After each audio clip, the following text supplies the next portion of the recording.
آج آپ کی خدمت میں رسول اللہ صلی اللہ علیہ وآلہ وسلم کی 3 ایسی سنتیں بیان کرنے جا رہا ہوں کہ جس کو اگر انسان اپنی زندگی کے اندر اپنانا شروع کر دے تو انسان کی زندگی آسان ہو جاتی ہے۔ ان میں سے پہلی سنت یہ ہے کہ آپ صلی اللہ علیہ وآلہ وسلم اپنا کام خود کیا کرتے تھے، دوسرے لوگوں کو نہیں کہتے تھے کہ وہ آپ صلی اللہ علیہ وآلہ وسلم کے لیے کام کر کے لائیں۔ آپ صلی اللہ علیہ وآلہ وسلم کپڑے خود درست کرتے تھے،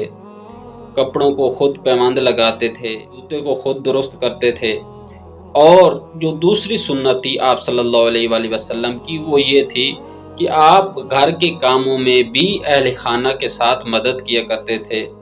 حتیٰ کہ کھانے بنانے میں بھی اہل خانہ کے ساتھ مدد کرتے۔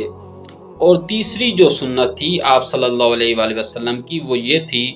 کہ آپ صلی اللہ علیہ وآلہ وسلم لوگوں سے مسکرا کر بات کیا کرتے تھے، نرم لہجے میں بات کیا کرتے تھے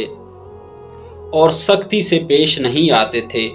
جس کی وجہ سے بہت سارے لوگ آپ صلی اللہ علیہ وآلہ وسلم کے قریب ہو جاتے